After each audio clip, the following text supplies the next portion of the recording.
yang namanya menebak di market itu kan sebenarnya posisinya itu kan bukan untung atau rugi loh. Untung, break even atau rugi. Saya datang tidak punya uang, tidak punya ilmunya, tidak punya restu. Setelah saya itu berada di keuangan gitu ya, papa saya tuh mulai mengatakan bahwa ini kayaknya hal yang baik gitu ya. Itu setelah saya dapat piagam penghargaan dari mantan Presiden Republik Indonesia Joko Widodo di 2017. Saya ingat sekali ketika saya kehilangan modal saya karena options kontrak di Amerika di 2007-2008. Berarti kalau kita tebak, kita tuh cuma punya kemungkinan benar tuh sepertiga loh. Halo guys, ketemu lagi di podcast MIFX dan hari ini kita kedatangan tamu yang cukup spesial. Beliau ini adalah salah satu trader senior di Indonesia gitu ya. Jadi kita kedatangan Korayan. Halo. Korayan, apa kabar? Ya baik sekali, thank you sudah diundang. Korayan sekarang kesibukannya apa aja nih? Ya jadi sebenarnya ini bagian dari planning ya. Jadi saya sebenarnya sudah kepengin pensiun dari umur 30. Ceritanya gitu langsung. Ternyata gak bisa. 35 pandemi. Oh, iya benar. Nah jadi sekarang saya umur 40. Nah jadi sudah mulai mengurangi aktivitas-aktivitas. Yeah. Namun karena masih punya beberapa perusahaan.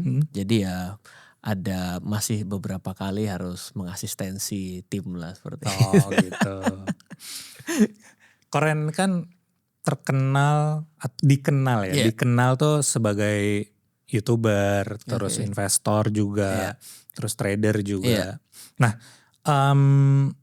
pokoknya butuh waktu panjang lah buat orang lain untuk menjelaskan siapa sih Korayan gitu ya. Bener gak sih? Saking banyaknya orang mengenal Korayan gitu. Nah cuman dari Korayan sendiri gitu ya, boleh gak sih jelasin Korayan itu siapa dalam kurang dari 1 menit?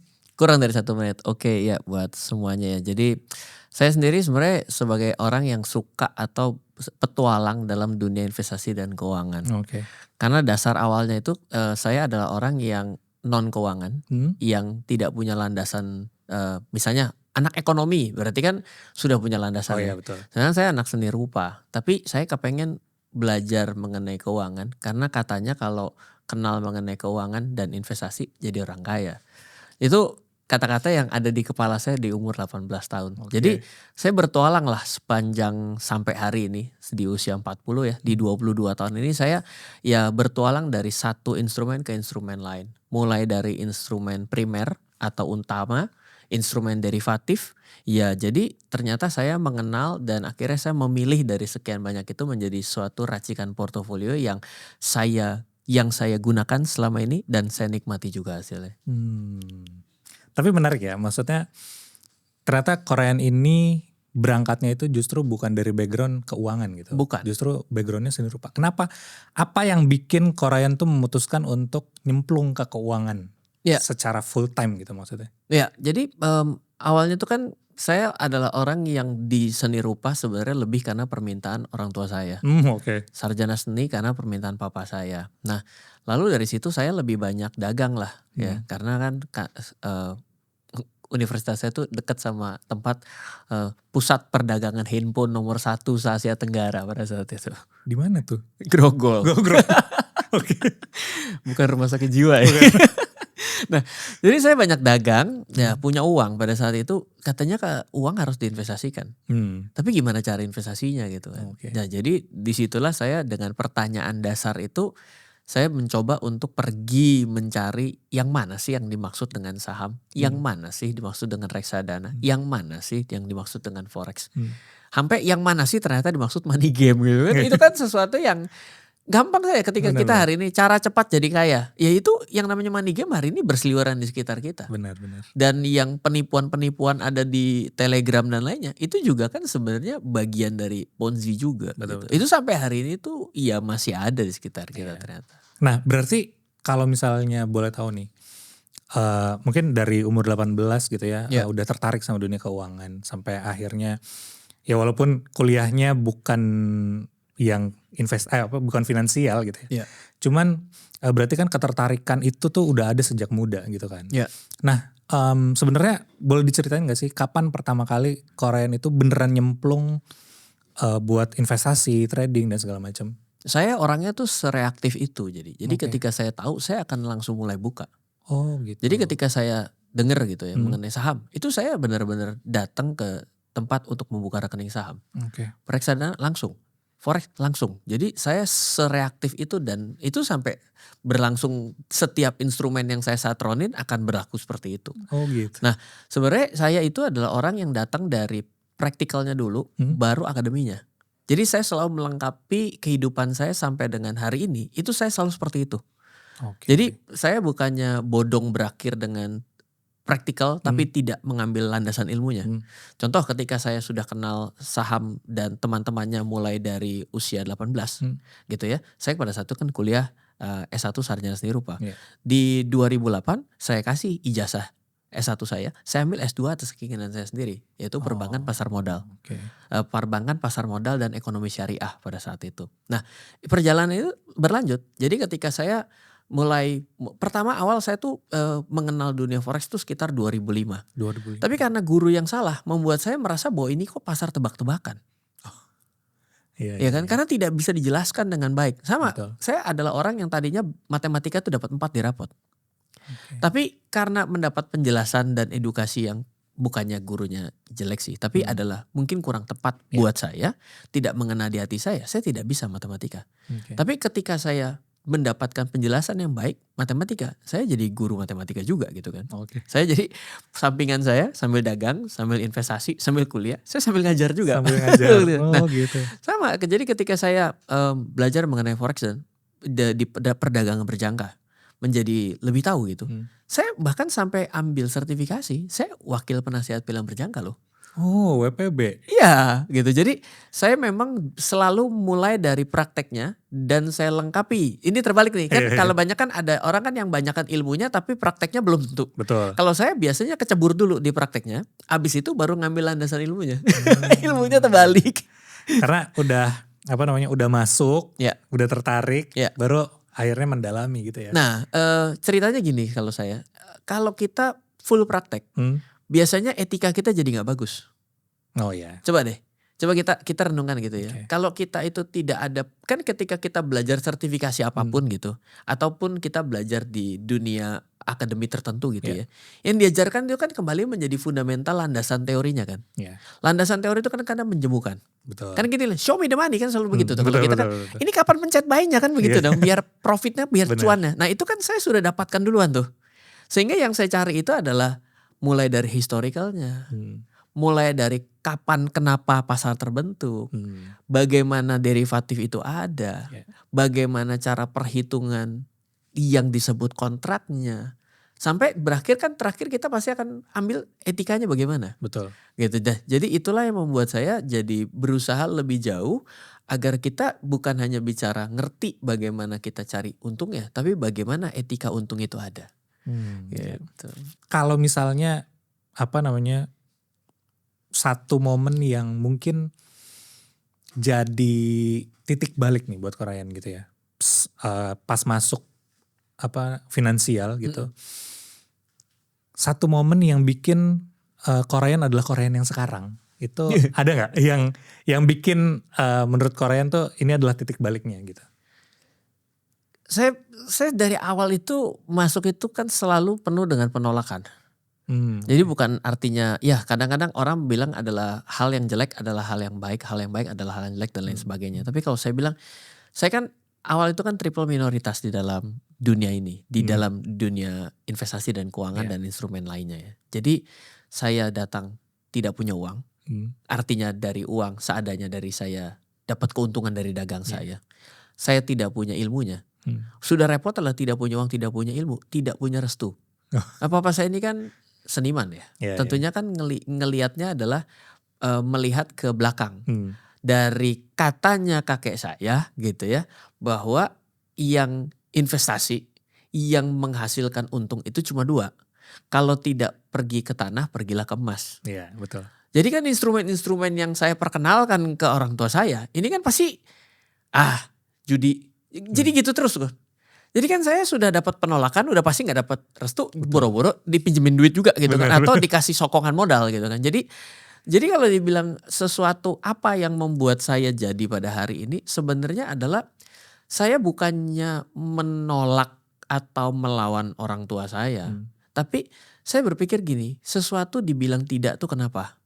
Jadi bukan tidak karena apa? Ya tidak aja gitu. Kalau saya nggak bisa dengan cara itu gitu. Judi, kenapa disebut judi?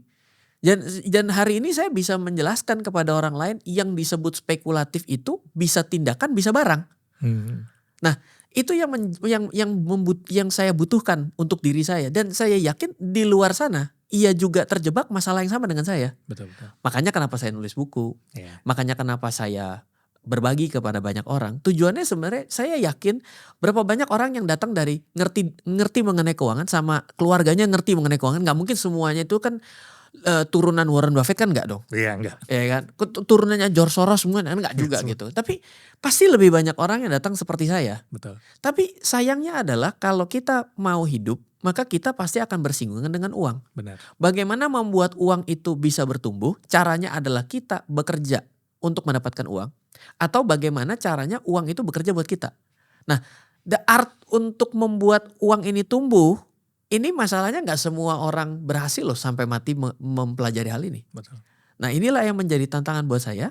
Dan saya karena punya darah edukator gitu ya. Saya kepengen kalau saya bisa, saya pengen ceritakan ke orang. Ya. Menarik soal cerita soal restu orang tua ya. Iya. Tapi akhirnya di titik mana orang tua tuh akhirnya merestui. Ini menarik. Ini makanya saya juga sering cerita gini. Ketika kita menjalankan sesuatu yang kita lihat ternyata baik misalnya. Tapi mungkin masih hal yang banyak orang yang masih menentang dan lain sebagainya. Itu kan sudah berat kadang ya. Saya tuh ingat bahwa papa saya itu terus. Jadi setelah saya itu berada di keuangan gitu ya. Atau beli apapun gitu, reksadana, saham dan apalagi forex. Itu kan sesuatu yang masih tabu sekali bagi apa. Jangan ke jauh-jauh, asuransi aja papa saya, tawarin asuransi. Mau nyumpain cepat mati ya? Wah. Saya juga susah sekali kan gitu ya. Jadi menjadi sesuatu yang menarik. Nah, jadi papa saya tuh mulai mengatakan bahwa ini kayaknya hal yang baik gitu ya.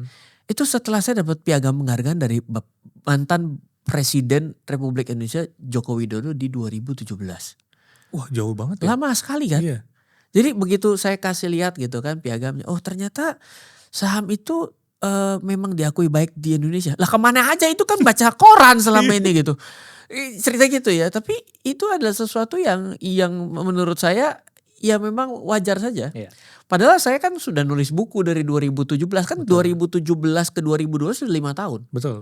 Lalu saya juga mengedukasi bersama regulator dari 2014.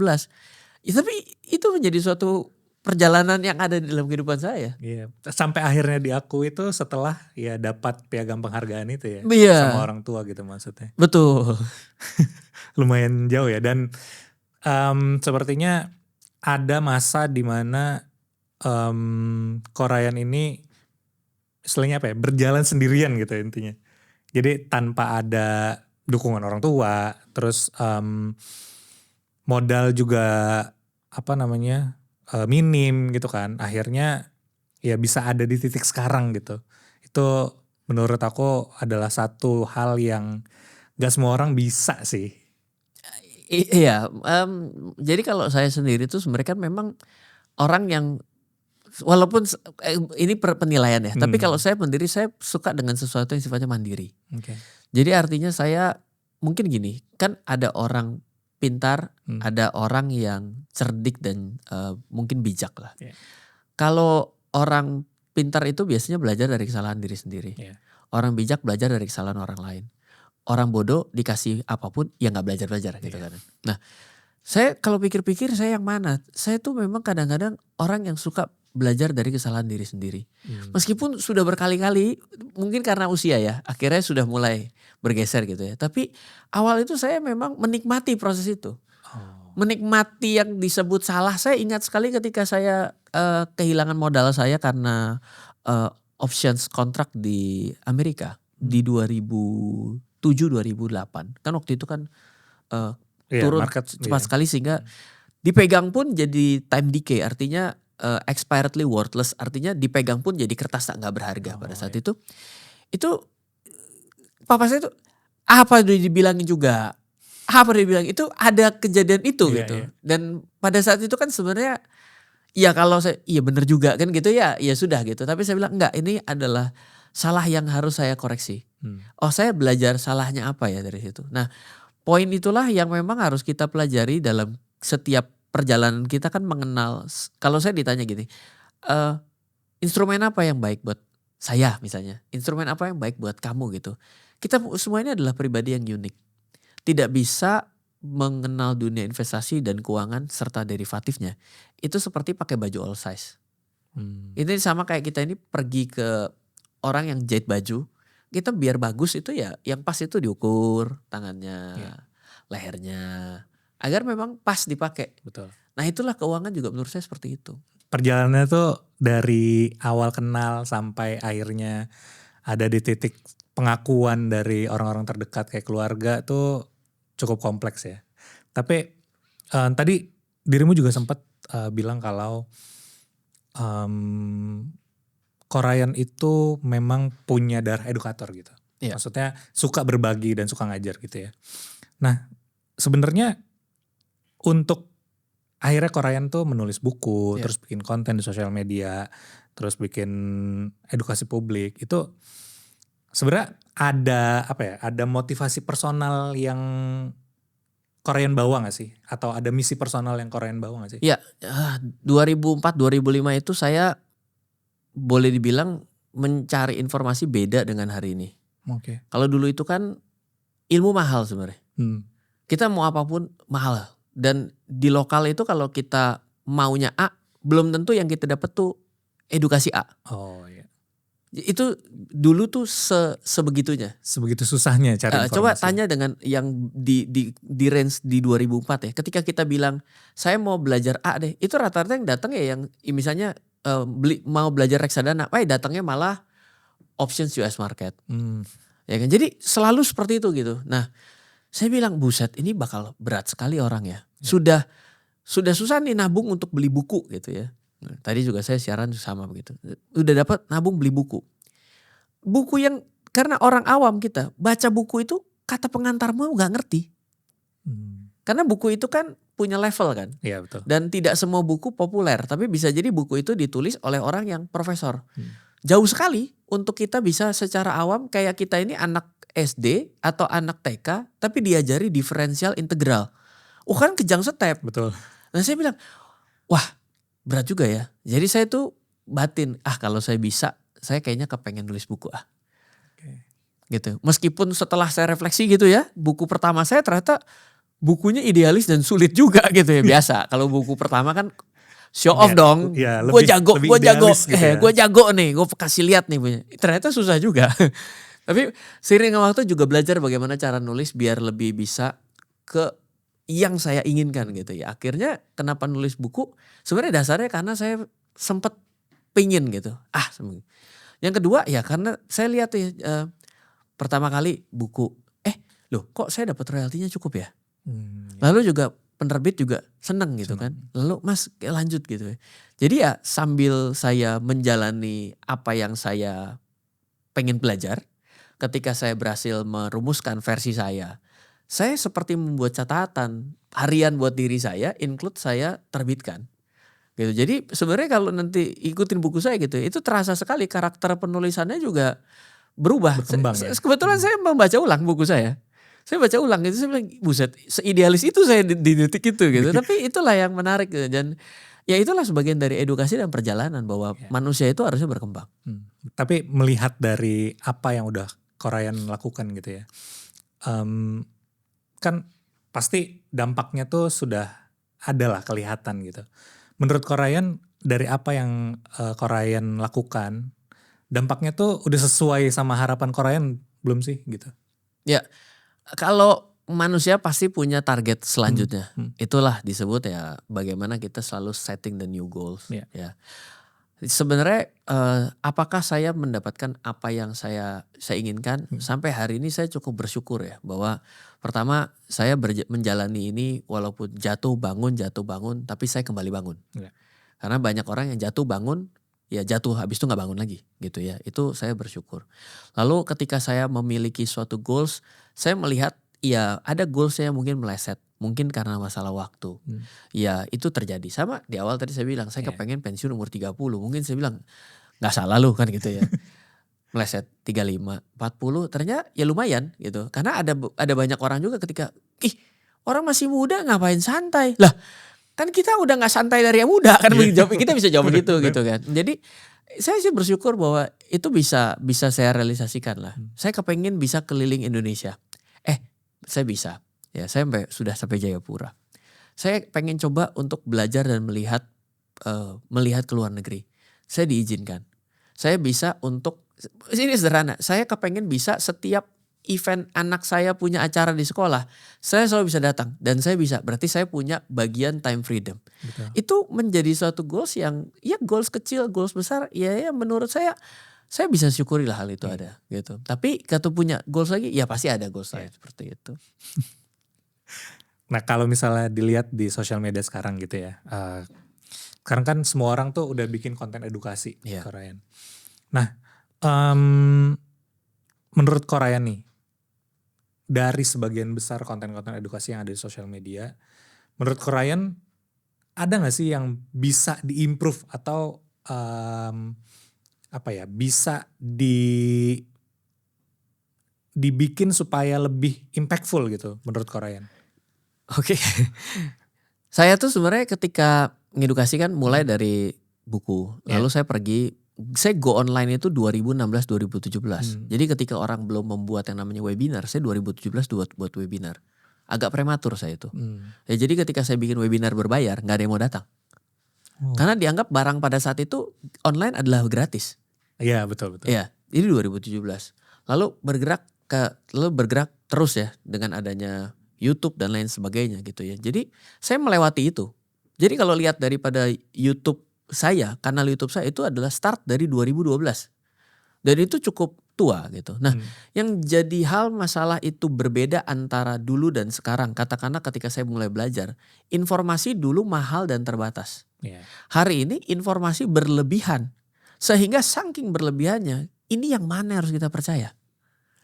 Akhirnya masyarakat kita, tidak Indonesia tapi dunia, itu bicaranya adalah social proof. Social proof itu terjebak bahwa kalau dia pakai ini, maka dia dianggap sukses. Nah ini yang bahaya. Kalau menghubungkan antara apa yang dipakai dan apa yang ditampilkan dengan yang dianggap menjadi ilmu dasar dan maksud dari seseorang untuk menyuguhkan hal itu. Saya melihat itu yang agak sedikit berbahaya dari ke hari. Dan terbukti banyak case kan terjadi akibat sosial media ini. Ya kita gak sebut lah, tapi kita lihat, makanya bedanya tantangan buat teman-teman semua yang belajar hari ini dengan saya dulu. Kalau dulu mahal dan terbatas. Berarti belum tentu mahal dan bagus loh. Betul. Dulu itu masalahnya. Sekarang semuanya yang berbayar dan gak berbayar. Bisa jadi yang gak berbayar nih, saya sendiri tahu nih, yang gak berbayar itu bagus. Belum tentu yang berbayar tuh lebih bagus daripada yang gak berbayar. Ini hari ini.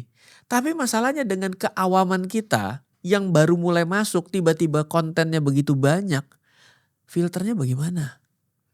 Makanya ketika kita datangnya di podcast yang misalnya seperti hari ini, saya rasa ini menjadi salah satu verifikasi awal. Karena apa? Punya lisensi. Lisensinya gak ada, udah tanda tanya satu. Betul. Tapi dengan adanya lisensi, at least kita bisa melihat bahwa ini bisa dipertanggungjawabkan. Lumayan. Gitu. Jadi memang tantangannya berbeda hari ini, dan makanya saya 3 tahun terakhir saya bilang, aduh ini udah terlalu noise begini. Mungkin sebagai orang yang senior kayak saya yang memang pengen lebih banyak nganterin anak, saya bilang ini mah mungkin sebagai komplimen aja deh. Jujur saya nih di 2-3 tahun terakhir, kalau tidak offline tidak akan pernah mau ngomong. Coba dicari tahu, coba dilihat, gak ada. Saya kalau 2-3 tahun terakhir saya mau balik. Kalau 2017 saya mau online, sekarang nih ketika kita ngobrol, saya kalau tidak offline saya tidak mau ngomong. Jadi memang saya lihat jadi noise buat saya. Betul. Tapi ini menarik ya, maksudnya jadi pertanyaan baru. Dari Korean sendiri, akhirnya setelah sekarang banyak noise di sosial media gitu ya, apakah itu jadi bikin Korean tuh ngerasa ada apa ya, ada satu hal yang bikin hesitant buat nge-share sesuatu gitu.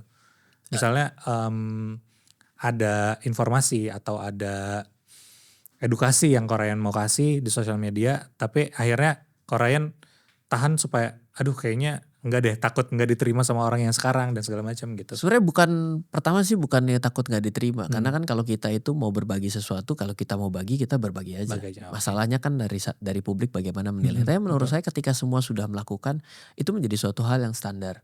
Dan saya yakin juga ada yang sedang sangat berniat dan ingin melakukan tersebut.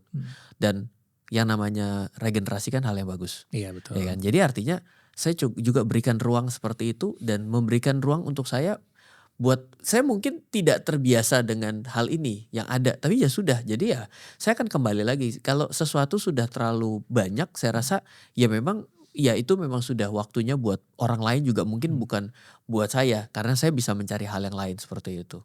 Kalau dari saya sih arah itu sih.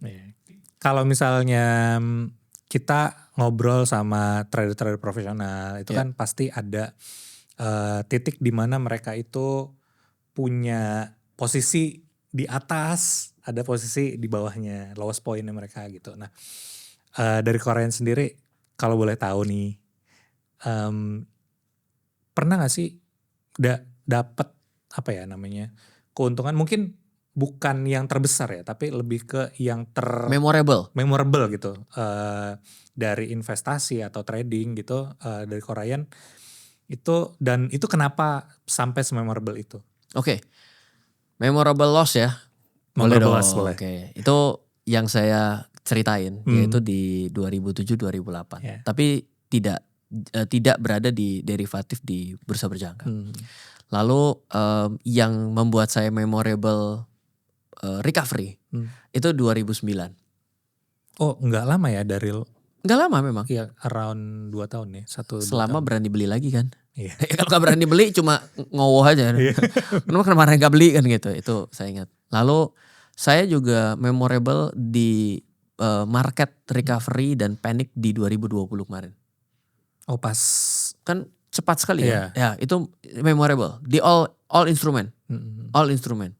Lalu kalau saya sendiri nih, kalau dari semua instrumen yang paling stabil itu sebenarnya adalah ketika megang kontrak gold. Saya tuh sudah sejak 2016-17 itu tidak punya gold fisik. Oh gitu. Iya. Saya ke bursa berjangka dan saya beli seperti saya menabung emas. Oh iya. Jadi kalau harga emas kemarin, waduh saya bilang. Bener. Tadi gitu gua 100 lot. Karena dari bawah banget ya. Iya. Dari 800. Wah. Dari 800. Sekarang udah hampir 5.000 lagi. Iya. Iya, jadi itulah. Jadi saya banyak menceritakan bahwa yang namanya instrumen itu sebenarnya bagaimana cara kita memperilakukannya. Gitu. Jadi segala sesuatu itu kita bisa pilih dan menunya menu bebas. Apalagi kan kita sekarang online nih.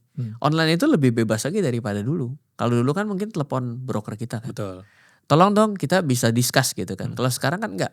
Mungkin sekarang beda, discussnya pakai Gemini AI, Cloudy, ya kan. Tolong risetkan buat saya gitu kan. Jadi itu pekajaman. Jadi kalau kita tidak berada di titik itu, berarti kita ketinggalan zaman.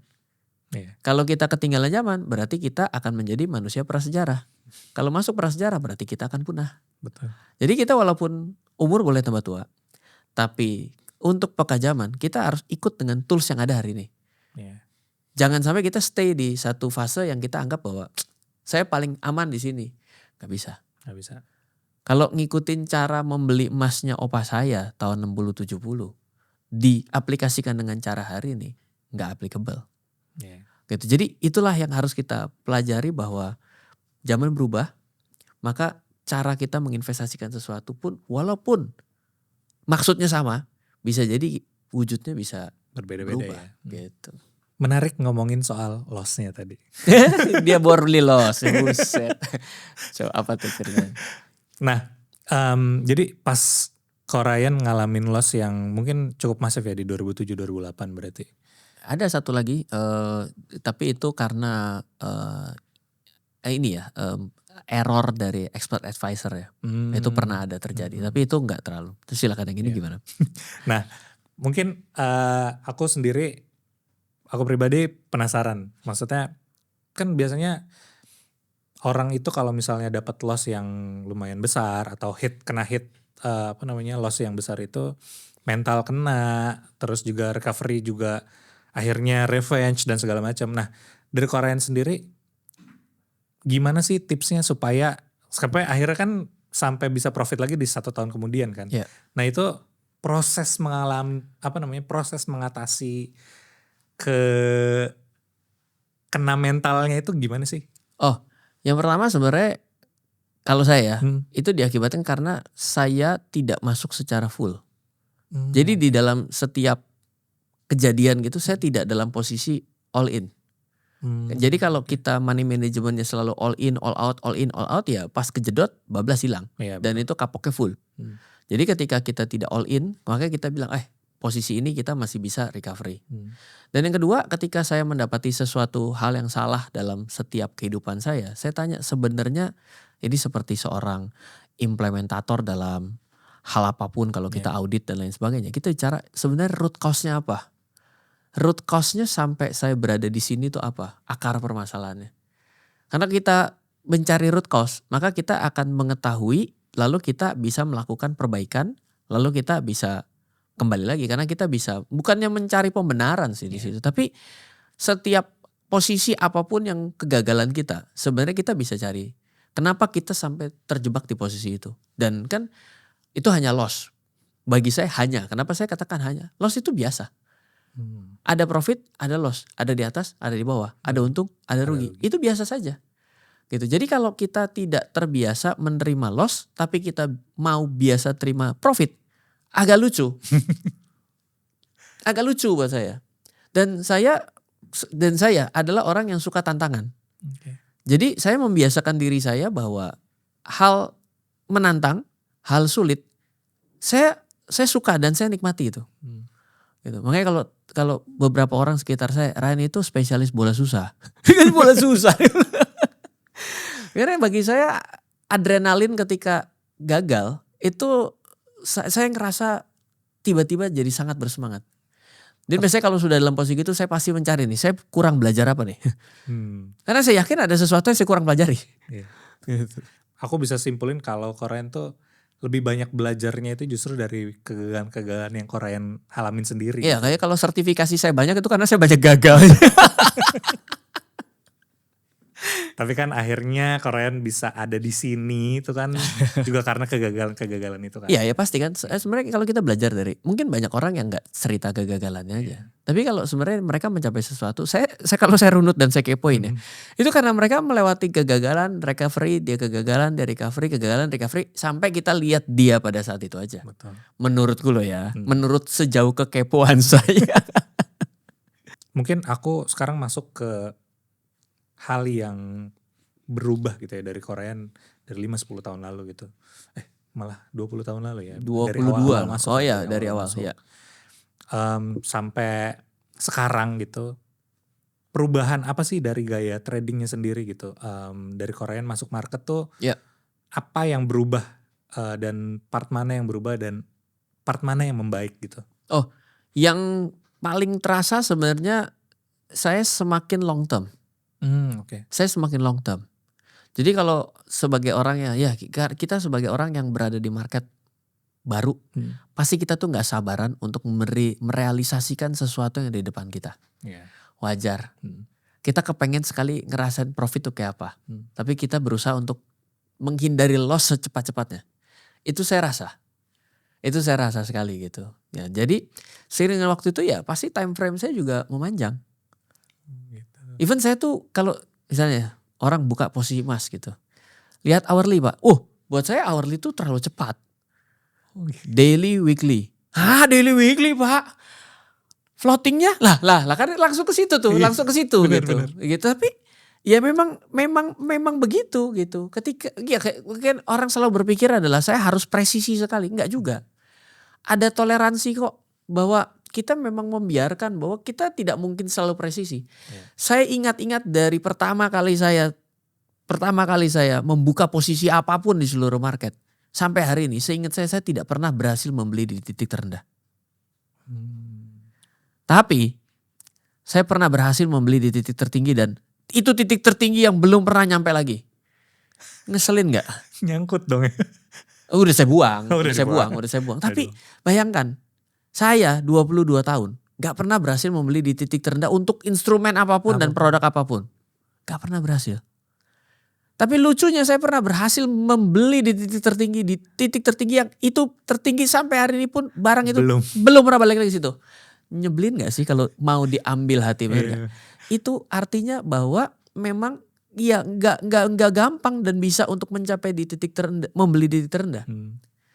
Dan ada satu pelajaran menarik. Yang membuat saya jadi tahu bahwa titik terendah dan titik tertinggi itu gak sesuatu yang penting. Oh gitu. Tapi banyaknya yang penting. Coba deh kita ingat-ingat statement ini. Kalau kita beli, katakanlah harga emas deh tahun berapa, tahun 70 kita beli. Yeah.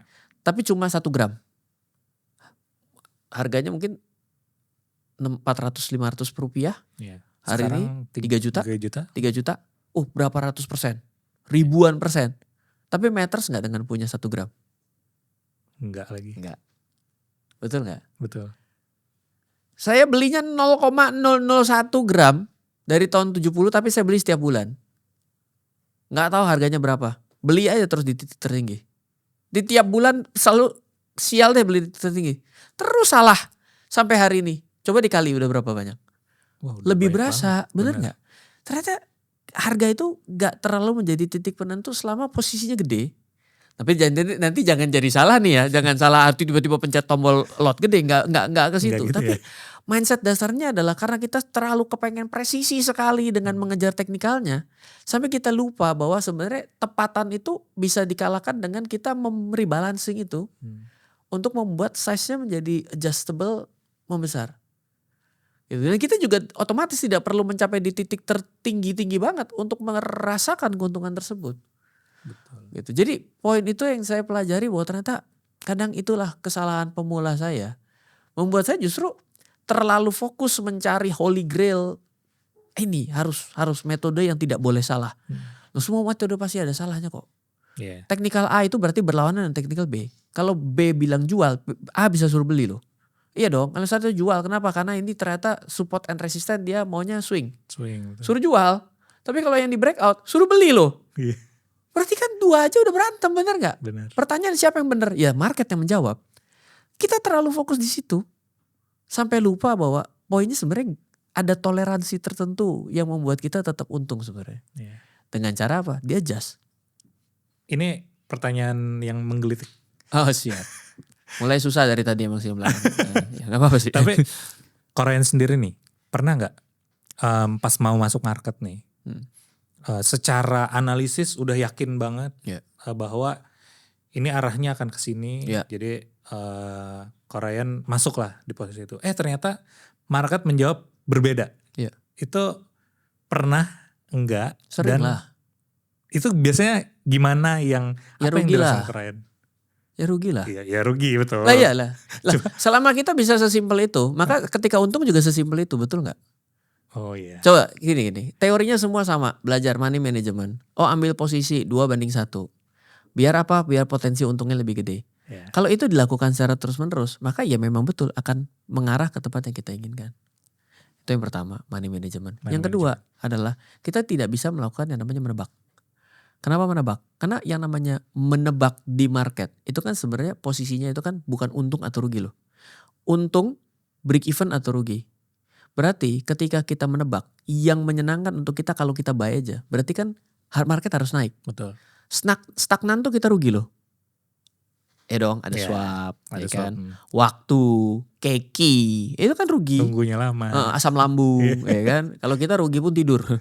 Sampai tim saya bilang, lu gila juga ya. Ya kenapa kok dipikirin emang kenapa? Kalau kita nggak tidur emang marketnya berubah arah? Enggak juga. Ditonton malah capek. Saya bilang, tidur kita mah. Ya. Sideway, turun, rugi juga. Berarti kalau kita tebak, kita tuh cuma punya kemungkinan benar tuh 1/3 loh. Iya. Betul juga. Lebih mending pergi ke roulette. pasang ganjil genap hampir 50%. Jadi sebenarnya teorinya tuh semua tahu. Money management, iya masa sih? Ya mungkin terlalu pemula enggak. Iya. Tapi money management belajar. Itulah yang menjaga kita. Agar kita punya probability rate untuk profit lebih besar. Ditambah sama analisa. Benar. Bukan tebak. Karena kalau tebak kemungkinannya cuma 1/3. Jadi dengan dua ini sebenarnya nothing new kok. Pakai ilmu technical analysis apapun menurut keyakinan saya ngikut si Panji. Gitu kan. Menurut keyakinan saya. Oke. Nah mungkin sebelum kita tutup podcastnya. Udahan. 3 jam. Enggak. 3 jam maunya sih. Oh siap. Cuma waktu juga yang memisahkan kita gitu. Mungkin kayak kondangan ini barusan ya. Bener juga ya. Mungkin ini ada gak yang mau Ko Ryan bilang nih. Kalau misalnya video ini ditonton adalah Ko Ryan yang 10 tahun yang lalu atau 20 tahun yang lalu. Ada gak sih yang mau Ko Ryan kasih tahu ke dia itu? Ryan yang 20 tahun yang lalu. Iya. Buat saya nih ya. Kalau saya berpesan kepada Ryan yang junior gitu ya. Saya kepingin bilang bahwa apa yang ada itu adalah sesuatu yang terjadi pada saat itu tuh sebenarnya akan pasti memberikan makna buat kita. Yang penting adalah lebih cepat belajar. Agar apa? Agar kita bisa mengcover lebih cepat kegagalan dan potensi kegagalan yang ada di depan kita. Kadang itu saya adalah orang, walaupun kelihatannya teman saya bilang saya orang cukup rajin. Kadang saya bilang, ayo dah kita hajar dulu aja deh. Itulah yang membuat kita jadi akhirnya lebih besar kerugian ya. Padahal ketika kita bisa mengambil suatu pelajaran terlebih dahulu, kita bisa sedikit lebih lambat untuk mengambil keputusan. Sebenarnya kita tidak harus berada di kondisi itu. Dan biasanya kalau kita lebih berpendidikan, lebih berpengetahuan, itu mungkin membuat si Ryan muda jadi lebih baik. Kalau ke Ryan loh, kalau yang lain saya kan tadi bilangnya buat Ryan muda. Iya betul. Tapi berarti melambat itu penting juga ya? Iya. How to start itu susah. How to continue juga susah. Ternyata mengakhiri juga gak gampang. Gak gampang. Saya di fase yang saat ini kan banyak yang saya mau mulai tahan, stop gitu ya. Itu pun gitu juga ternyata banyak resisten juga dari sekitar saya. Ada gak sih bayangan dari Ko Ryan nih di mungkin 10 tahun lagi buat Ko Ryan sendiri, bayangan Ko Ryan tuh sekarang 10 tahun lagi tuh akan ada di mana sih? Saya ada di mana? Wow. Target 10 tahun lagi tuh Ko Ryan tuh bakal ada di mana? Jujurnya saya itu kan memang berusaha untuk berada dari active income menuju passive income. Dimulai dari active income yang full menjadi passive income yang sekarang mungkin sudah 70% sampai 80%. Ya mungkin saat ini saya sedang berusaha untuk menjadi orang yang lebih melambat yang tadi ya. Dan saya berharap bahwa passive income saya bisa membuat saya full untuk bisa mengcover. Dan tentunya saya sebenarnya pengen kalau sudah full juga saya juga kepengen lebih banyak mengedukasi. Gitu ya. Karena kalau selama ini mungkin saya juga terpentok dengan berbagai macam aktivitas lain seperti itu. Karena menurut saya ilmu itu adalah sebuah doa yang terus-menerus buat kita. Dan banyak orang yang hari ini gitu ya, yang mungkin merasa bahwa mendapatkan pengalaman yang buruk dalam berinvestasi, itu masih ada di sekitar saya seperti itu. Sebenarnya bagi orang yang sudah merasakan bahwa investasi dan instrumen keuangan adalah suatu hal yang baik, buat saya itu sesuatu yang menjadi tantangan buat saya untuk bisa ikut berkontribusi kembali. Ini pertanyaan terakhir nih. Ya, siap. Ini terakhir banget nih beneran. Siap. Udah tadi terakhir tapi 3 jam kan aman. Ya, siap. Kalau misalnya seluruh perjalanan investasi dan tradingnya Ko Ryan tuh dijadiin satu kalimat yang bisa ditinggalin buat trader-trader Indonesia gitu. Jadi satu pesan gitu. Apa kira-kira? Saya ya. Jadi tidak pernah ada suatu tools dan apapun, konsep apapun, ilmu apapun itu yang berdiri sendiri. Kita ini bagaimana menjadi bisa bukannya menguasai lah, tapi artinya kita bisa berada di market dan untung dan rugi adalah dinamika, tapi kita bisa growth itu kalau kita menguasai lebih dari satu ilmu. Kalau kita hanya stick pada satu hal saja, kemungkinan kita tidak bisa. menurut keyakinan saya. Menurut keyakinan Korean. Gitu. Berarti jangan pernah berhenti belajar ya. Betul, dan cobalah. Yang kita sukai belum tentu adalah yang menjadi jalan kita. Yang kita tidak sukai bisa juga itu adalah pilihan buat kita. Jadi kita jangan pernah menutup suatu kesempatan. Oke, mungkin segitu aja. Terima kasih Korean waktunya buat ngobrol-ngobrol di podcast sama FX ini. Ya, semoga ada kesempatan lagi buat Korean mampir lagi. Pasti, siap. Oke, begitu tadi obrolan kita bareng Korean. Semoga bisa bikin teman-teman di rumah itu dapat ilmu yang bermanfaat juga dan dapat insight baru dari Korean. Semoga bermanfaat. Sampai ketemu di podcast MFX berikutnya.